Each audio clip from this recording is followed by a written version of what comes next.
Granada, primavera de 1995. El aire olía a jazmín y a vino joven, y las campanas de la iglesia de San Nicolás repicaban como si quisieran detener el tiempo.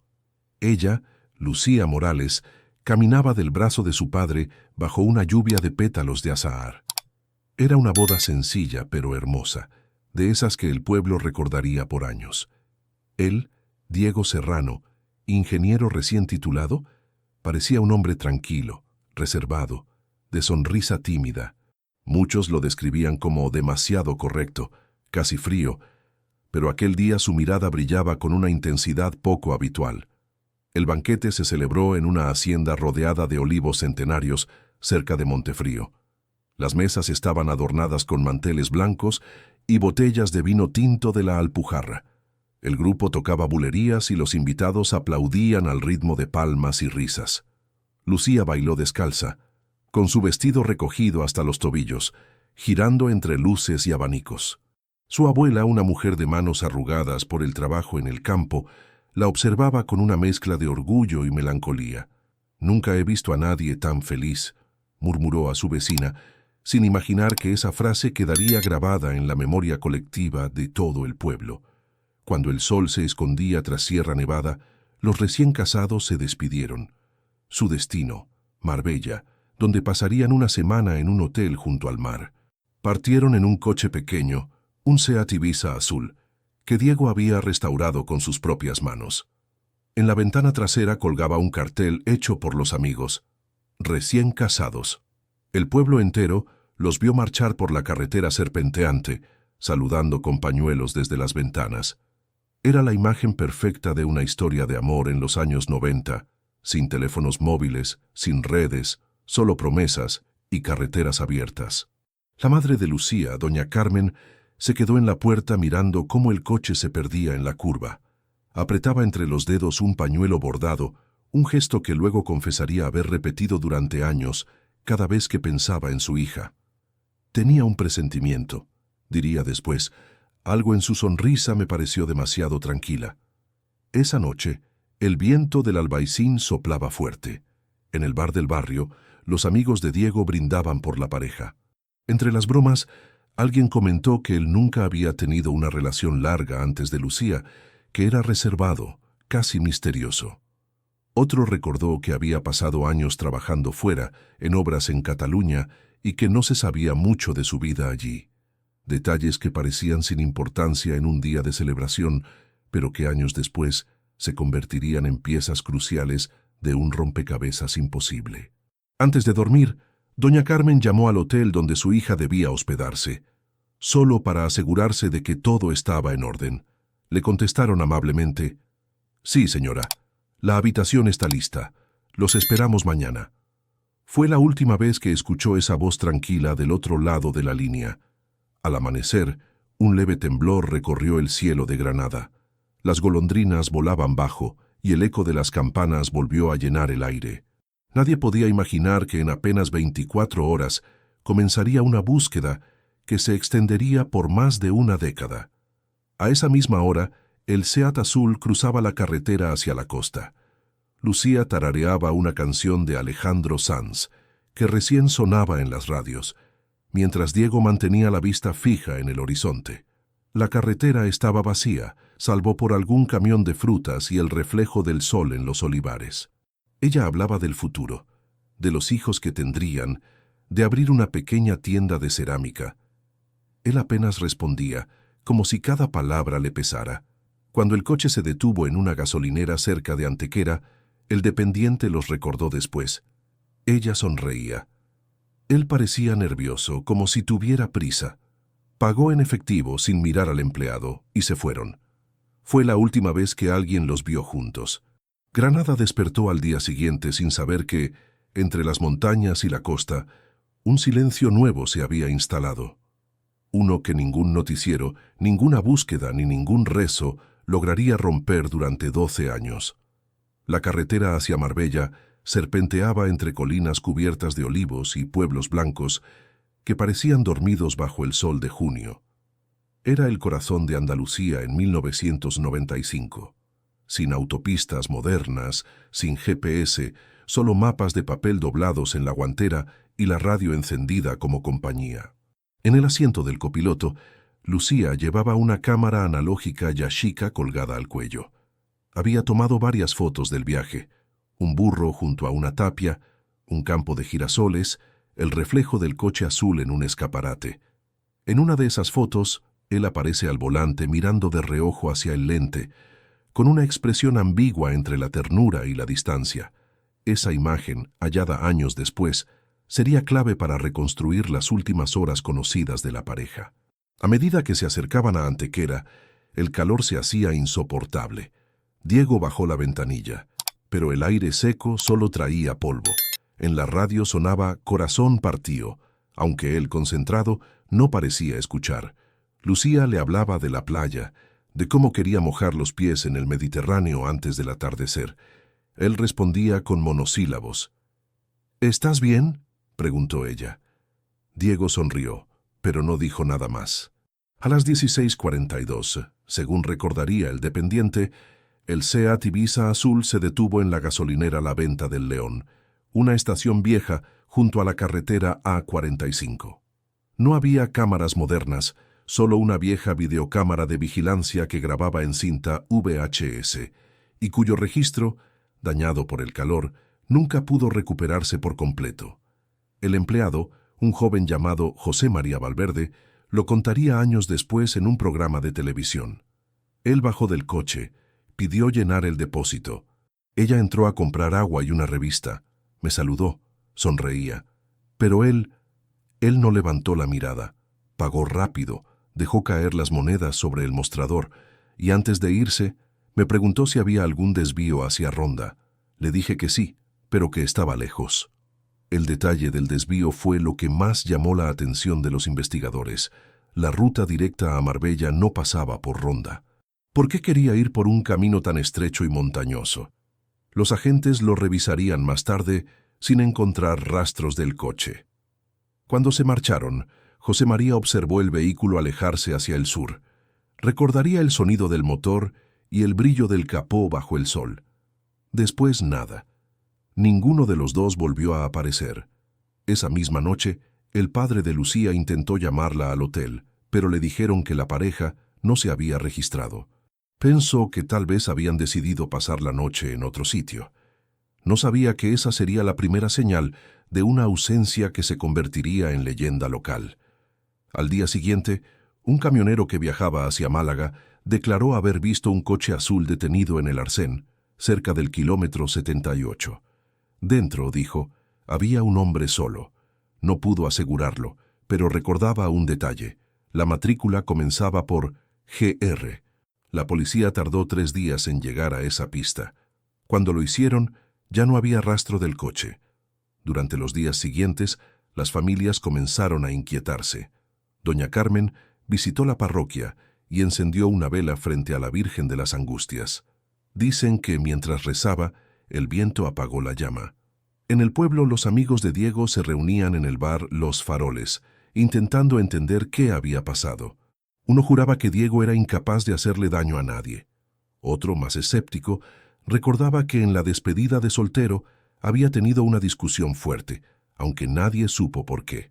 En Marbella, la policía local desplegó un operativo en las carreteras secundarias. Helicópteros, perros rastreadores, incluso buzos en los embalses cercanos. Pero los días pasaban y el Seat Ibiza parecía haberse desvanecido del mapa. Ni restos de neumáticos, ni objetos personales, ni señales de accidente. Nada. Las teorías empezaron a multiplicarse. Algunos hablaban de bandidos en la Sierra de las Nieves, otros de un secuestro improvisado. Hubo quien afirmó haber visto a una mujer parecida a Lucía en una estación de autobuses en Málaga, desorientada, con la ropa sucia. La policía investigó, pero el testimonio se desmoronó. En un país donde las leyendas rurales aún convivían con los noticieros, el caso pronto se convirtió en un susurro repetido en los cafés. La novia que se perdió camino al mar. Mientras tanto, el río Guadalhorce arrastraba su corriente bajo los puentes viejos, y en Granada los periódicos locales titulaban «Pareja desaparecida en su luna de miel, la Guardia Civil Busca el coche azul. Esa fue la primera vez que el nombre de Lucía Morales apareció en una portada. Nadie lo sabía aún, pero sería el comienzo de uno de los misterios más recordados del sur de España. El lunes siguiente, cuando el teléfono de la casa de los Morales seguía mudo, la inquietud se volvió desesperación. Doña Carmen había intentado llamar al hotel 3 veces, siempre la misma respuesta. Lo sentimos, señora, no hay nadie registrado con ese nombre. Al principio pensó que podría tratarse de un error, que quizás su hija y Diego habían cambiado de destino sin avisar. Pero cuando cayó la tarde y el coche azul seguía sin aparecer, comprendió que algo iba mal. A las 8 de la mañana del martes 20 de junio, la familia denunció oficialmente la desaparición en la comandancia de la Guardia Civil de Granada. El agente de guardia tomó nota con calma, aunque la expresión de Carmen lo hizo dudar. Aquella mujer no hablaba desde el miedo, sino desde la certeza. «Mi hija no se perdió», dijo con voz firme. «Algo les ha pasado». Fue la frase que marcó el inicio del caso. De inmediato se inició un operativo de búsqueda. En menos de 24 horas, más de 40 efectivos revisaban la carretera A45, entre Antequera y Málaga. Helicópteros peinaban las montañas, los barrancos y los olivares. Buzos rastreaban los embalses cercanos. Voluntarios de protección civil recorrían los caminos rurales con linternas y perros. Las imágenes aparecieron en los informativos de TVE.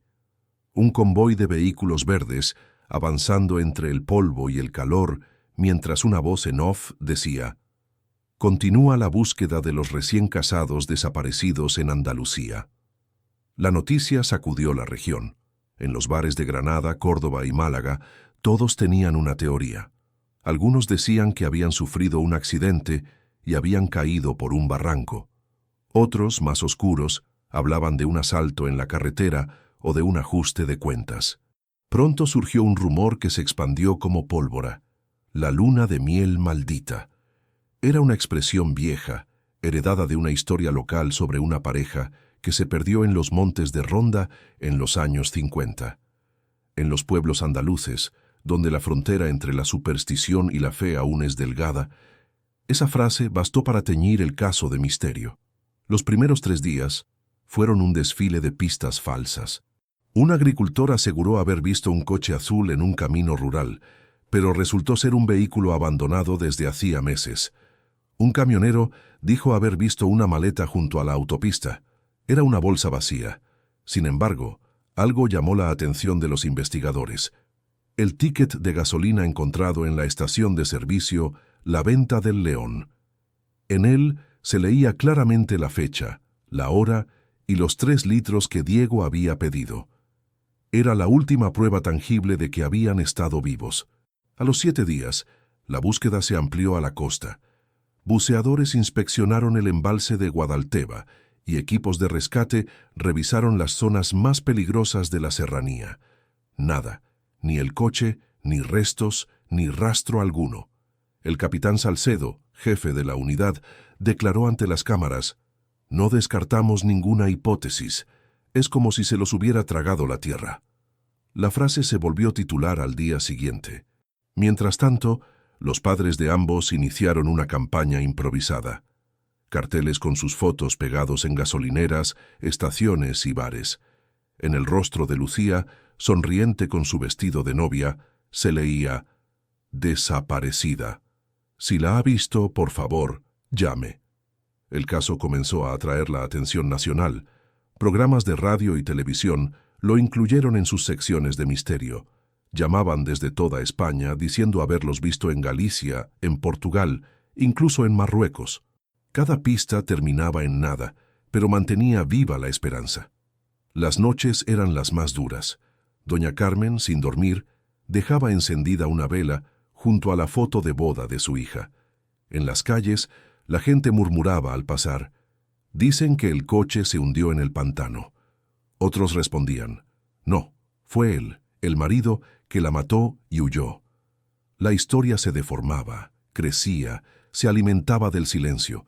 El 10º día, un grupo de voluntarios encontró un zapato de mujer cerca del kilómetro 79.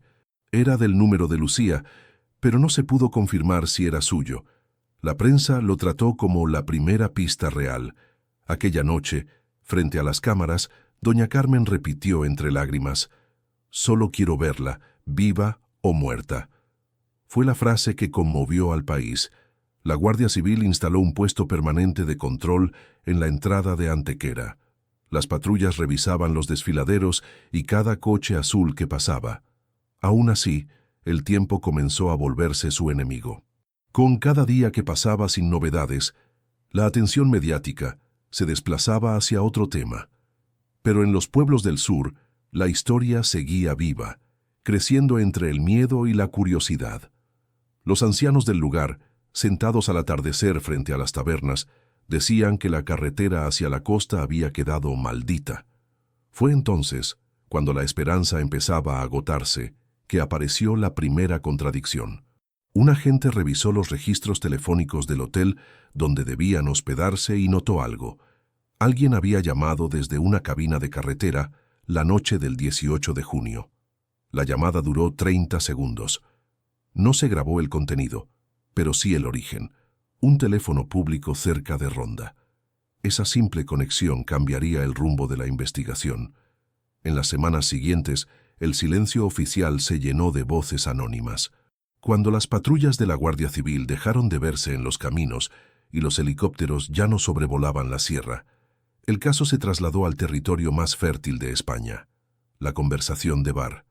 En Granada, Málaga e incluso en pequeños pueblos de Jaén y Córdoba, la historia de Lucía y Diego se convirtió en tema fijo de sobremesa. En los bares del Albaicín, entre tapas de jamón y copas de vino tinto, se tejían teorías con la misma naturalidad con que se hablaba de fútbol o de toros. «Eso fue un ajuste de cuentas», aseguraba un hombre con bigote en el bar Los Faroles. Decía haber escuchado que Diego se había metido en negocios raros cuando trabajaba en Cataluña, quizá algo relacionado con contrabando de materiales de obra. «Le dieron casa en la carretera», concluía. Otros negaban con la cabeza. «Nada de eso. A ella la secuestraron», decía una mujer mayor, convencida de que bandas que operaban en la zona raptaban turistas para pedir rescate. Nunca hubo una sola prueba de eso, pero la idea caló rápido. El rumor más extraño, sin embargo, fue el de la fuga amorosa. Un joven periodista del diario Ideal de Granada publicó un artículo titulado «Un pacto de silencio entre los recién casados». Allí sugería que Lucía y Diego habían planeado desaparecer juntos para empezar una nueva vida en Portugal o Marruecos, lejos de sus familias. El texto causó indignación. Doña Carmen lo leyó llorando, mientras el padre de Diego rompía el periódico a pedazos. Aún así, el titular quedó grabado en la memoria colectiva: «El caso del coche azul». Durante los meses siguientes, el tema pasó del chisme al mito. En la Feria de Agosto de Málaga, vendedores ambulantes ofrecían copias piratas de revistas sensacionalistas con titulares como «La novia fantasma de Andalucía» o «El Seat azul que se tragó la tierra». Algunos afirmaban que en noches de luna llena se veía un coche fantasma recorriendo la carretera vieja hacia Ronda, con una mujer vestida de blanco en el asiento del copiloto. Las leyendas siempre encuentran su espacio cuando la verdad desaparece. Mientras tanto, la investigación seguía estancada. Los agentes de la Guardia Civil, ya sin presupuesto, archivaron temporalmente el expediente bajo el número 302-95. Se guardaron las pocas pruebas: una fotografía borrosa de la boda, el ticket de gasolina y una pulsera hallada en el asiento trasero del coche que nunca se pudo vincular a Lucía. La familia insistía, pero los meses pasaban y el país tenía otros temas. Era la España de mediados de los 90. Juegos Olímpicos ya lejanos, crisis económica, el estreno de Los Serrano en televisión y una juventud que bailaba la Macarena sin sospechar que, en algún rincón del sur, dos vidas seguían en paradero desconocido. En la plaza del pueblo, los ancianos aún recordaban la boda. Uno de ellos, don Eusebio, vecino de Montefrío, contaba cada tarde la misma historia a quien quisiera escucharlo. Yo los vi salir. Él conducía tenso, ella cantaba. No era un viaje feliz, lo juro. Nadie sabía si era cierto o si lo decía por la necesidad de sentirse parte de algo más grande. Con el paso de los meses, los rumores comenzaron a mezclarse con los sueños. Una vecina aseguró haber visto a Lucía en una procesión en Sevilla. Otra decía que se le había aparecido en sueños, pidiéndole que rezara un rosario por su alma. En los pueblos pequeños, la fe y el miedo siempre se dan la mano. Doña Carmen, desesperada, llegó incluso a consultar a un vidente de Cádiz, que le habló de un río y de una verdad hundida bajo el agua. En noviembre, un programa de televisión nacional reavivó el interés con un reportaje titulado Misterios sin resolver de España. Mostraban recreaciones del viaje, entrevistas a los familiares y una frase final que heló al público. No hay cuerpo, no hay coche, no hay huellas, solo un vacío. Las llamadas se multiplicaron. Cientos de personas afirmaban haber visto el Seat azul en distintos lugares. Ninguna pista era sólida, pero cada una mantenía viva la esperanza. La prensa, sin embargo, empezó a cansarse. Los periodistas hablaban de falta de avances y de caso mediático sin base real. Solo el periodista joven del Ideal siguió escribiendo. En un nuevo artículo, mencionó que la policía investigaba movimientos extraños en la cuenta bancaria de Diego semanas antes de la boda. Depósitos grandes, retirados en efectivo. Esa revelación encendió una nueva teoría. ¿Y si Diego había planeado todo? El pueblo, dividido, empezó a tomar partido. Algunos defendían su inocencia, recordando su comportamiento amable. Otros estaban convencidos de que la había matado. Nadie desaparece así porque sí, decían en las tertulias. La historia ya no era solo un misterio, era una herida abierta que cada uno interpretaba a su manera. Doña Carmen dejó de hablar con la prensa. Cerró las persianas de su casa y colgó un rosario en la puerta. Mientras no aparezca su cuerpo, no dejaré de buscarla, dijo a su confesor.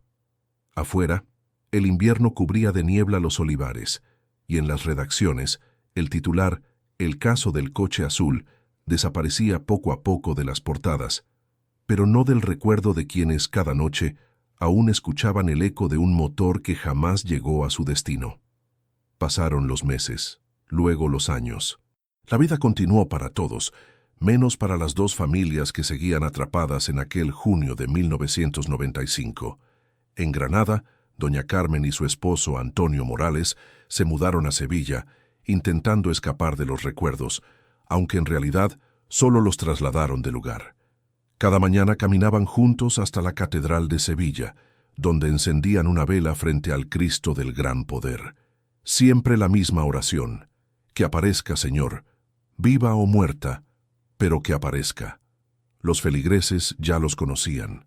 Algunos los saludaban con respeto, otros los evitaban, como si el dolor fuera contagioso.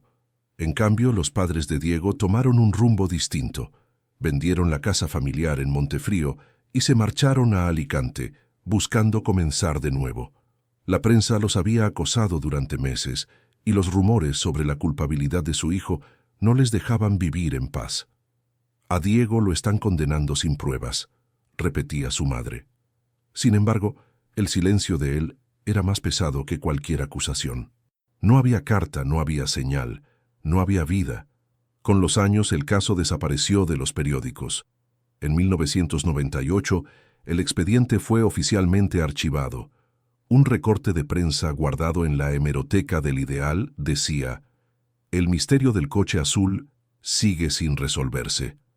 Solo unas líneas en la página 12, sin foto ni firma. Parecía el epitafio de una historia que ya nadie quería recordar. Pero en las casas, el tiempo no curaba nada. Doña Carmen seguía poniendo café para dos cada mañana, dejando una taza vacía frente a la silla donde su hija solía sentarse. Mantenía el vestido de novia guardado en un baúl, con un ramo de flores secas encima. Cada aniversario de boda encendía incienso y leía en voz alta los fragmentos del diario de Lucía. Un cuaderno con tapas verdes lleno de sueños juveniles. Quiero conocer el mar, quiero tener una casa blanca con un limonero. Esas frases, que antes le parecían dulces, ahora la desgarraban. Fue en el año 2001 cuando algo cambió. Una mañana de marzo, Antonio Morales recibió una carta sin remitente. El sobre, amarillento y arrugado, había sido enviado desde Málaga. Dentro solo había una hoja doblada en dos. El texto, escrito a máquina, decía: «Busquen en el kilómetro 83. Allí terminó todo». No había firma, ni fecha, ni más información. El mensaje reabrió viejas heridas. Antonio llevó la carta a la comisaría, pero los agentes la tomaron con escepticismo. «Podría ser una broma», dijeron. Aún así, se envió una pequeña patrulla para revisar la zona indicada, un tramo antiguo de la carretera hacia Ronda, hoy casi en desuso. Revisaron los márgenes, los barrancos, las viejas casetas de pastores. Nada. Ni restos, ni señales, ni marcas de neumáticos. La noticia, sin embargo, llegó a los medios locales. El Canal Sur Noticias dedicó un breve segmento al caso. Las imágenes mostraban a la pareja de espaldas, mirando la carretera vacía. Doña Carmen volvió a llorar frente al televisor. «No puedo seguir así», dijo. Esa noche escribió una carta dirigida directamente a su hija. «Si estás viva, vuelve. Si no puedes volver, mándame una señal». Luego la dejó en el altar de la catedral. En Montefrío, mientras tanto, don Manuel Serrano, padre de Diego, se sumía en la enfermedad. Murió en 2002 sin haber visto resuelto el misterio. En su lecho de muerte, según contaría su esposa, dijo una frase que dejó a todos helados. Él no debía haber vuelto a esa carretera. Nadie supo a qué se refería exactamente. Algunos lo tomaron como una confesión indirecta, otros como el delirio de un anciano. La vida de los dos clanes, antaño unidas por un matrimonio, se había convertido en un espejo roto. En Sevilla, los Morales se refugiaban en la fe. En Alicante, los Serranos se hundían en la culpa. Ninguno de los dos hablaba del otro. Los vecinos, cuando mencionaban el caso, lo hacían en voz baja, como si nombrarlo pudiera traer mala suerte. Sin embargo, el destino guardaba una última jugada. En 2005, un grupo de obreros que trabajaba en la mejora de la carretera vieja de Ronda reportó un hallazgo extraño. Un trozo de chapa oxidada, con pintura azul, enterrado bajo la grava. Llamaron a la Guardia Civil, pero la inspección determinó que pertenecía a un coche distinto, abandonado décadas atrás. Aún así, el hallazgo reavivó el miedo dormido. En los pueblos cercanos se volvió a hablar de la luna de miel maldita. Esa misma semana, alguien, nunca se supo quién, dejó una flor blanca en el lugar exacto donde la carta había señalado, el kilómetro 83. Desde entonces, cada año, el 18 de junio, alguien volvía a dejar otra. Siempre una sola flor, sin nota, sin nombre. Y en cada aniversario, doña Carmen encendía otra vela más en la catedral, convencida de que, de algún modo, alguien en algún lugar aún recordaba a su hija. Era primavera de 2007, cuando España se había olvidado casi por completo del caso del coche azul. En los periódicos ya nadie mencionaba a Lucía Morales ni a Diego Serrano. La gente hablaba de fútbol, de política, de los nuevos móviles con cámara, de todo menos de aquel misterio que había marcado a una generación 10 años atrás. Hasta que una coincidencia trivial cambió todo el rumbo. El 17 de abril, un lunes por la noche, el canal local de Valencia transmitía un reportaje sobre emprendedores del Levante. En pantalla aparecía un hombre de unos 40 años, sonrisa tranquila, camisa blanca y reloj de oro. El rótulo decía: entrevista con Andrés Gómez, empresario valenciano del sector de la construcción. Detrás del televisor, en Granada, José Ramírez, antiguo compañero de universidad de Diego, se quedó helado. Soltó el tenedor y murmuró: «No puede ser». Retrocedió la cinta, sí, todavía usaba un viejo VHS, y observó de nuevo la forma de los ojos, la cicatriz en el mentón, incluso la manera en que se pasaba la mano por el cabello. Era él. Era Diego Serrano, el desaparecido de 1995. Había envejecido, sí, pero no lo suficiente para borrar las huellas del pasado. José no dudó. Al día siguiente, llamó al número de atención del canal, pidió una copia del programa y contactó con la Guardia Civil de Granada. Al principio nadie lo tomó en serio, pero insistió: «Revisen las fotos, compárenlas. es el mismo hombre. La investigación se reabrió en secreto, casi con escepticismo, pero un agente joven, el sargento López, decidió seguir la pista. Lo que descubrió cambió para siempre la percepción del caso.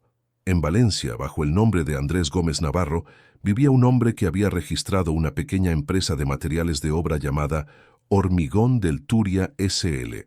Estaba casado desde 2001 con una mujer llamada María Fernanda Ruiz y tenía 2 hijos de 9 y 6 años. Vivían en un barrio tranquilo, en una casa adosada con jardín y coche familiar. El vecindario lo describía como un buen padre, trabajador y reservado. Nadie sospechaba que aquel hombre había sido noticia nacional 12 años antes. La policía consiguió una foto reciente a través de su expediente tributario y la comparó con las imágenes del antiguo Diego Serrano. El resultado fue concluyente: coincidencia facial del 98%. Aún así, necesitaban pruebas más sólidas. Se revisaron los registros civiles. En efecto, el tal Andrés había nacido oficialmente en 1996, un año después de la desaparición de Diego, gracias a un certificado falso emitido en una parroquia rural de Valencia. El documento llevaba la firma de un cura ya fallecido. Cuando las autoridades presentaron el informe al juez de Granada, el caso volvió a los titulares. Reaparece vivo el novio desaparecido en su luna de miel de 1995. España entera revivió la historia con asombro. Los programas de la tarde, los mismos que antes lo habían olvidado, abrieron sus emisiones con imágenes del hombre en el reportaje. ¿Dónde está Lucía?, preguntaban los presentadores con dramatismo. Los periodistas llegaron a la puerta de la casa en Valencia antes que la policía. «Señor Gómez, ¿es usted Diego Serrano?», le gritaban mientras intentaba cerrar la puerta con el rostro desencajado. Los vecinos, incrédulos, salieron a mirar. Algunos grabaron con sus móviles. A la mañana siguiente, las portadas de los diarios eran unánimes. El fantasma del coche azul vivía entre nosotros. El caso causó una conmoción enorme en Andalucía. En Sevilla, doña Carmen se desplomó al ver la noticia en televisión. 12 años esperando una llamada, y lo único que aparecía era él, vivo, sonriente, y con otra familia. Los periodistas se agolparon frente a su casa, preguntando lo que nadie debería preguntar a una madre. ¿Cree que su hija también está viva? Ella solo respondió: si él vive, entonces él sabe. La policía valenciana, presionada por la opinión pública, detuvo a Andrés Gómez por falsificación de identidad y reabrió la investigación por la desaparición de su esposa. En su primera declaración negó todo. Dijo que no era Diego Serrano, que solo tenía un parecido desafortunado. Pero cuando le mostraron la foto de boda, su rostro se derrumbó. «Está bien», dijo finalmente, «soy Diego, pero no maté a nadie». El país entero se paralizó.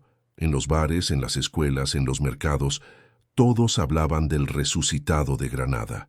Los locutores de radio repetían sin descanso la misma pregunta que recorría España de norte a sur: ¿dónde está Lucía Morales? Mientras tanto, en Valencia, su nueva esposa, una mujer morena, dulce, ajena al pasado, lloraba frente a las cámaras. No sabía nada, decía. El hombre que vivía conmigo se llamaba Andrés. Yo no conocía a ningún Diego. Esa confesión pública marcó el inicio de una nueva fase del caso. Ya no se trataba de una desaparición. Ahora, España entera quería saber qué había hecho Diego Serrano durante aquellos 12 años de silencio, y qué había pasado realmente en aquel viaje de luna de miel que nunca llegó a su destino. El descubrimiento de la identidad falsa de Diego Serrano, ahora Andrés Gómez Navarro, fue solo el comienzo.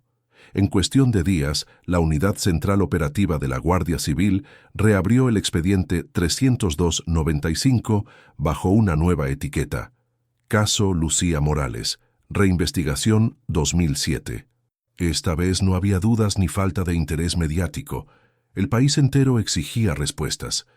Los investigadores comenzaron cruzando datos, cuentas bancarias, movimientos de propiedad, registros de vehículos y documentos oficiales emitidos desde 1995. Lo que hallaron fue un entramado sorprendentemente bien construido, como si alguien hubiera planeado una segunda vida con precisión quirúrgica. El primer indicio fue una transferencia de 200,000 pesetas, realizada en mayo de 1995, un mes antes de la boda, desde la cuenta de Diego a una entidad financiera de Valencia. El dinero, equivalente a unos 1.200 euros de la época, fue retirado en efectivo 3 días antes del enlace. Nunca se supo qué destino tuvo. Después de la desaparición, todas sus cuentas quedaron vacías, y los registros bancarios mostraban una inusual ausencia de movimientos, 0 retiros, 0 depósitos. Fue como si su identidad se hubiera apagado, para renacer poco después en otra ciudad. Bajo el nombre de Andrés Gómez, el mismo individuo había abierto una cuenta nueva en julio de 1996, declarando ser huérfano y recién llegado del extranjero. Desde entonces, sus finanzas mostraban una trayectoria limpia, ingresos regulares, declaraciones de impuestos, préstamos pagados. Nada sospechoso. Pero un detalle despertó la curiosidad de los agentes. El número de teléfono asociado a la empresa Hormigón del Turia S.L. coincidía parcialmente con una línea registrada en Montefrío en 1994, a nombre de Diego Serrano. El hallazgo fue suficiente para solicitar una orden judicial de inspección. El 2 de mayo de 2007, un grupo de agentes registró su oficina en Valencia. Revisaron archivos, ordenadores, y encontraron lo que nadie esperaba: un álbum fotográfico antiguo, cuidadosamente guardado en una caja metálica. Entre las imágenes familiares de los últimos años, aparecían también fotos de la boda en Granada. Una de ellas mostraba a Lucía sonriendo frente a una fuente, con flores en el cabello. Al dorso, escrito a mano, se leía: «Tú siempre junto a mí». El descubrimiento derrumbó su versión de que no recordaba nada y que había huido por miedo. A partir de ahí, la investigación se centró en reconstruir sus pasos entre 1995 y 1996.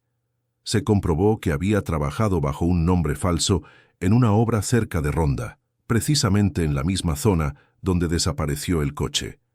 Los obreros que trabajaron con él lo recordaban bien. Un joven callado, con acento granadino, que dormía en una pensión barata y evitaba hablar del pasado. «Le decíamos el fantasma», contó uno de ellos a los periodistas. La Guardia Civil no tardó en conectar los puntos. Un año después de esa obra, se trasladó a Valencia con un documento de identidad nuevo, un domicilio prestado y un padrino que había muerto antes de poder dar explicaciones. Todo encajaba. Mientras tanto, en Sevilla, la familia Morales seguía cada noticia con un nudo en el pecho. Doña Carmen no dormía. «Quiero mirarlo a los ojos», repetía. Cuando la televisión mostró imágenes de su detención, murmuró: «Lo sabía, siempre supe que él estaba vivo». Su esposo, más silencioso, guardaba recortes de prensa en una carpeta marcada con una sola palabra: verdad. El impacto público fue enorme. Los noticieros dedicaron especiales enteros a revisar el caso. Programas de investigación, periodistas sensacionalistas y hasta criminólogos debatían cada detalle. Algunos defendían la hipótesis de un accidente, otros hablaban abiertamente de asesinato. Se especuló que Diego pudo haber arrojado el coche a un barranco y huido a pie, o incluso haber vendido el vehículo para financiar su nueva vida. Pero ninguna teoría respondía a la pregunta que todos se hacían: ¿y dónde estaba el cuerpo de Lucía? En un intento por obtener respuestas, los agentes reexaminaron el kilómetro 83, el lugar mencionado en la carta anónima de 2001. Excavaron el terreno con maquinaria moderna y perros rastreadores especializados en restos humanos. No hallaron nada, pero detectaron un leve hundimiento en el terreno, como si el suelo hubiera sido removido años atrás. La investigación quedó suspendida hasta nuevo aviso. El caso llegó al Juzgado de Instrucción de Granada, donde Diego, ya con su verdadero nombre, se presentó acompañado de un abogado. Durante la audiencia inicial declaró con voz baja: «No maté a Lucía. Fue un accidente. Quise decirlo, pero tuve miedo». Los periodistas casi se abalanzaron sobre él cuando salió del edificio, mientras las cámaras captaban cada palabra. En los titulares del día siguiente se leía: confesión parcial. Diego Serrano rompe 12 años de silencio. Sin embargo, su declaración no resolvía nada. Si fue un accidente, ¿por qué falsificar documentos? ¿Por qué crear otra vida, casarse de nuevo, tener hijos? ¿Y por qué, sobre todo, nunca avisar a las familias? Cada respuesta abría una nueva grieta. Los agentes, frustrados pero decididos, comenzaron a revisar las obras antiguas de su empresa en busca de irregularidades. Uno de los planos señalaba un terreno en las afueras de Ronda, donde se había levantado una urbanización sobre una antigua cantera.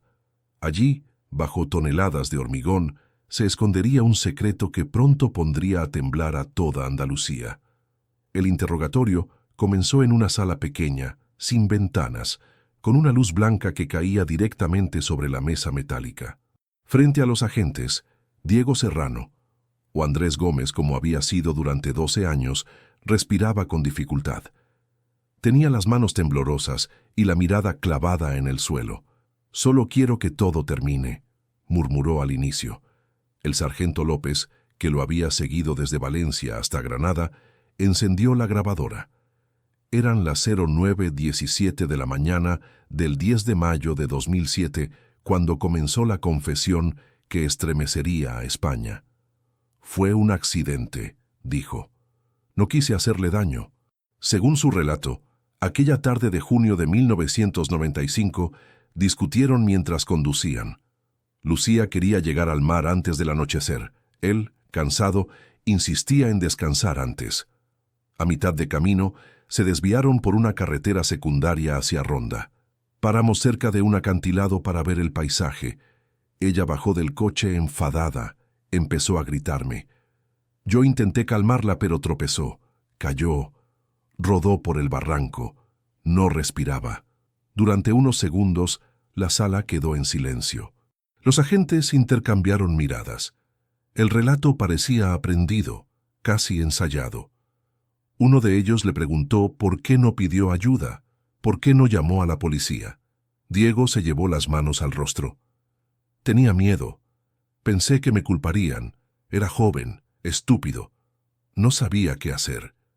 Dijo que permaneció junto al cuerpo toda la noche y que al amanecer enterró a Lucía cerca de una obra abandonada. Después, según él, empujó el coche hacia un barranco y huyó a pie. El problema era que nada de eso coincidía con los hechos comprobados. En la zona indicada no existía ningún registro de derrumbes ni restos del coche. Las excavaciones realizadas en 1995 no habían mostrado señales de impacto. Además, la supuesta obra abandonada había sido demolida años antes. No había rastro de sepultura alguna. El sargento López lo presionó. «¿Dónde está el cuerpo, Diego? ¿Dónde exactamente la enterraste?» Él lloró, pero su respuesta fue confusa. «Cerca del río, donde se oye el agua». Cuando los agentes revisaron los mapas, descubrieron que en un radio de 20 kilómetros había 3 ríos distintos. «¿Cuál?», insistieron. Diego no supo decirlo. El interrogatorio se prolongó por horas. Cada detalle nuevo contradecía el anterior. En una versión, ella cayó por accidente. En otra, se golpeó al resbalar. Luego dijo que tal vez no estaba muerta del todo, pero que él no tuvo valor para comprobarlo. Al ser confrontado con el hecho de haber creado una nueva identidad, tartamudeó. No podía seguir siendo yo. Cada día soñaba con ella, con su voz. Cuando los agentes mencionaron la carta anónima de 2001, la del kilómetro 83, su rostro se descompuso. «No fui yo», dijo de inmediato, pero el temblor de sus manos lo delató. Los peritos de grafología luego confirmarían que las letras de aquella carta coincidían parcialmente con su máquina de escribir encontrada en Valencia. Ante la falta de coherencia, el juez ordenó un nuevo interrogatorio, esta vez en presencia de psicólogos forenses. Allí, Diego ofreció una segunda versión, aún más desconcertante. Afirmó que, tras la caída, había intentado reanimarla sin éxito y que alguien lo ayudó a mover el cuerpo. Dijo no recordar quién, solo que era un hombre con un camión. Los investigadores rastrearon a los trabajadores que pasaron por la zona en 1995, pero no hallaron coincidencias. Era como si estuviera inventando sobre la marcha, mezclando miedo, culpa y delirio. La prensa bautizó esta etapa del caso como la confesión fragmentada. Los noticieros repetían los extractos filtrados de su testimonio, mientras tertulianos debatían en televisión si se trataba de un asesino calculador o de un hombre traumatizado. En los bares, la gente ya no dudaba. Ese la mató y se escapó, seguro. Los investigadores, sin embargo, no tenían pruebas materiales. Ni cuerpo, ni huellas, ni arma. El supuesto coche nunca fue encontrado. La única evidencia sólida era su identidad falsa y la coincidencia temporal con la desaparición. Aún así, cada palabra suya parecía esconder algo más. En un momento de tensión, mientras el sargento le mostraba una foto de la boda, Diego susurró casi sin voz: «Ella no quería ir a Marbella. Fue idea mía. Allí no iba a haber mar». Aquella frase ambigua y sin contexto fue suficiente para que el juez autorizara una búsqueda exhaustiva en los terrenos donde su empresa había construido una urbanización en 1996, apenas un año después del crimen. Se enviaron georradares, excavadoras y unidades caninas. Al tercer día, los perros detectaron una anomalía bajo una losa de cemento en desuso, dentro de una antigua cantera cubierta por maleza.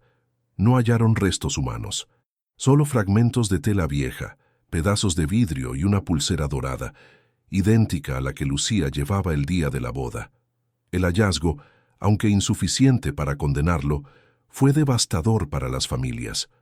Doña Carmen la reconoció de inmediato cuando se la mostraron. Esa pulsera era suya. Se la regalé el día en que nació. Desde entonces, la madre dejó de rezar por el regreso de su hija y comenzó a rezar por su descanso. El caso, sin embargo, seguía abierto. Diego insistía en su inocencia. «Fue un accidente», repetía una y otra vez. Pero cada vez que lo decía, la palabra sonaba menos creíble, como una oración vacía. La prensa lo describía como un hombre quebrado, prisionero de su propia mentira. Y mientras los titulares se multiplicaban, en las calles de Granada volvía a resonar una pregunta que el tiempo aún no había respondido. ¿Dónde está Lucía Morales? El juicio comenzó en febrero de 2008, en la Audiencia Provincial de Granada, y desde el primer día se convirtió en un espectáculo nacional. Filas de cámaras, reporteros, curiosos y hasta médiums se agolpaban frente al tribunal. Las cadenas de televisión competían por la mejor posición, mientras los noticieros titulaban «El marido de la novia desaparecida enfrenta a la justicia». Nadie hablaba ya de Andrés Gómez. Todos lo llamaban por su verdadero nombre: Diego Serrano, el hombre que volvió de entre los muertos. Dentro de la sala el ambiente era denso, casi asfixiante. En la primera fila, doña Carmen Morales, visiblemente debilitada, sostenía entre las manos la pulsera dorada encontrada bajo el cemento. A su lado, el abogado de la familia repasaba las carpetas del caso, sabiendo que, sin cuerpo, la batalla sería moral más que jurídica. En el otro extremo, Diego permanecía con la mirada baja, con un traje gris que parecía colgarle del cuerpo. No miraba a nadie. El fiscal comenzó su alegato con una frase que quedó grabada en la memoria colectiva. No hace falta un cadáver para reconocer una muerte. A veces, la ausencia habla más alto que la presencia. Presentó las pruebas: la identidad falsa, los registros bancarios, el falso certificado de nacimiento, las contradicciones en los interrogatorios y el hallazgo de la pulsera. Argumentó que todo demostraba un plan de huida premeditado, que Diego, tras discutir con Lucía, la había matado y desaparecido el cuerpo para rehacer su vida. 12 años escondido no son un accidente, dijo el fiscal, son una decisión. La defensa, por su parte, alegó colapso emocional. Que Diego había sufrido un shock, que el miedo lo llevó a inventar otra identidad. No hay pruebas de homicidio, solo de cobardía, dijo su abogado. Y en cierto modo, esa frase dividió al país. Mitad de España lo veía como un asesino frío, la otra mitad como un hombre quebrado por la culpa. Las semanas del juicio se convirtieron en un circo mediático. Programas de tertulia reconstruían el crimen con actores, los periódicos publicaban nuevas teorías, y un canal local llegó incluso a ofrecer recompensas a quien aportara información decisiva sobre el paradero de Lucía. En los bares, la gente discutía el caso como si se tratara de un partido de fútbol. Algunos lloraban al ver a doña Carmen rezando en los pasillos del juzgado. Otros se preguntaban si todo aquello no era solo un montaje. Cuando Diego subió al estrado, su voz fue apenas un susurro. No la maté. Me equivoqué. Solo tuve miedo. Pero su rostro no convencía a nadie. Las cámaras lo mostraron temblando, con los ojos hundidos y las manos apretadas. Alguien desde el público gritó, «¡Cobarde!», y la jueza tuvo que ordenar silencio. El testimonio final de doña Carmen conmovió incluso a los más escépticos. «No busco venganza», dijo. «Busco paz. Si de verdad fue un accidente, que me diga dónde está mi hija. Solo quiero llevarle flores». Su voz se quebró en la última palabra. Fue la última vez que se la vio en público. El 27 de marzo de 2008, el tribunal emitió sentencia. Culpable de homicidio involuntario y ocultación de pruebas. 25 años de prisión. El veredicto fue recibido con un silencio sepulcral. No había aplausos ni llantos, solo el eco de la justicia pronunciada sin certezas. La noticia recorrió el país. Algunos celebraron el fallo, otros lo consideraron insuficiente. «Condenado sin cuerpo, sin pruebas y sin verdad», tituló un diario de Madrid. Pero el público ya había decidido. Diego era el culpable, aunque nadie supiera de qué exactamente. En los meses siguientes, doña Carmen enfermó. La presión mediática, los años de angustia y la falta de respuestas la fueron apagando poco a poco. Murió en otoño de 2009, sentada en su sillón, con la pulsera de su hija aún entre las manos. En su funeral el sacerdote repitió las palabras que ella había dejado escritas. «Que Dios juzgue donde los hombres no pueden». Tras su muerte, el caso perdió fuerza. La prensa pasó página. El país se distrajo con nuevas tragedias y escándalos.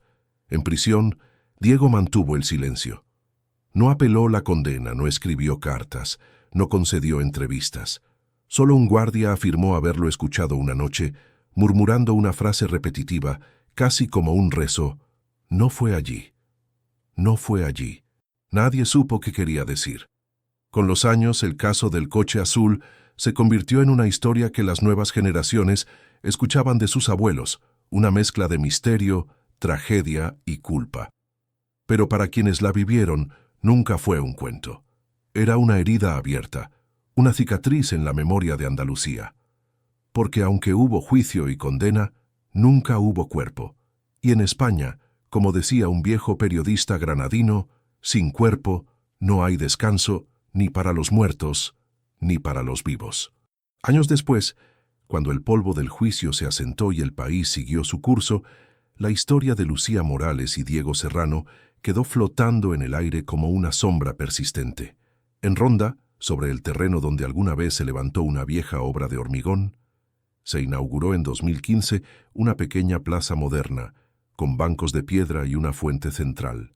Nadie lo decía abiertamente, pero todos sabían que aquel lugar, la Plaza del Silencio, como la bautizaron los vecinos, se había construido justo encima del área donde, años atrás, la policía había excavado buscando el cuerpo de Lucía. Ningún cartel lo recordaba, pero el rumor era parte del cemento. Cada junio, el 18, aparecía una flor blanca sobre la fuente. Siempre la misma, una azucena, sin nota, sin nombre. Nadie sabía quién la dejaba. Algunos decían que era un agente retirado, otros una de las antiguas amigas de Lucía. Pero en el pueblo todos preferían no preguntar, porque allí, bajo el suelo nuevo y las risas de los niños, seguía latiendo un silencio que ningún juicio ni sentencia pudo enterrar. Con el paso de los años, la historia resurgió una y otra vez. En 2017, un canal de televisión lanzó un documental titulado El misterio del coche azul, narrado con la voz grave de un periodista veterano. Mostraba fotos inéditas de la boda, entrevistas con antiguos investigadores y fragmentos del interrogatorio de Diego. El programa tuvo millones de espectadores y reavivó el debate nacional. ¿Fue realmente un accidente? ¿O una de las desapariciones más fríamente planeadas de España? En Internet, los foros y las redes sociales se llenaron de teorías. Algunos usuarios afirmaban que el coche nunca cayó en ningún barranco, sino que fue desmantelado en un taller clandestino de Málaga. Otros creían que Lucía había sobrevivido, que había perdido la memoria y vivía en algún lugar del sur de Portugal. Cada nueva versión añadía una capa más de mito a la tragedia. Era como si el país se resistiera a dejar descansar la historia, como si necesitara que el misterio siguiera abierto para no aceptar lo irreparable. Diego Serrano salió de prisión en 2025 por buena conducta. Había pasado 17 años entre rejas, envejecido y casi irreconocible. Los periodistas lo esperaban a la salida, pero él se limitó a decir una sola frase antes de desaparecer nuevamente. Lucía no murió donde creen. Después de eso, nadie volvió a verlo. La Plaza del Silencio siguió siendo punto de reunión para curiosos y peregrinos del morbo. Algunos dejaban flores, otros encendían velas o grababan videos para canales de misterio. En las noches tranquilas de verano, los vecinos juraban escuchar un murmullo proveniente de la fuente, como si el agua repitiera una frase ininteligible. Una anciana del barrio aseguraba que, cuando el viento soplaba desde el valle, podía escucharse el eco de un motor y una risa femenina. «Es Lucía que aún busca el mar», decía. En 2027, una escritora andaluza publicó un libro basado en el caso. Lo tituló «Bajo el cemento duerme la verdad». En el prólogo escribió: «Algunos secretos no se pudren, se petrifican». El libro se convirtió en un éxito, reavivando la memoria colectiva. Programas de radio, documentales y podcasts retomaron la historia. Incluso se habló de una película, pero ninguno ofrecía respuestas, solo nuevas preguntas. Hoy, 3 décadas después de aquella boda entre los olivares de Granada, el caso sigue sin resolverse del todo. En las hemerotecas, los expedientes se amarillean. En los archivos judiciales, las pruebas duermen. Y en la memoria del sur, aún se repite una pregunta que ningún juez, periodista ni testigo ha podido responder. ¿Fue un accidente o algo más?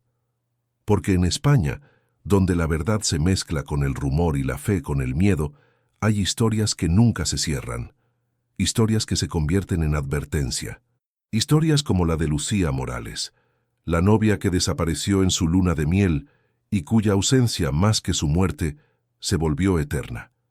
Y así, bajo el sol ardiente de Andalucía, entre el rumor de las fuentes y el eco de las campanas, el nombre de Lucía sigue flotando, invisible, como una oración inconclusa, un recordatorio de que el amor, cuando se quiebra en silencio, deja heridas que ni el tiempo ni el cemento pueden cubrir.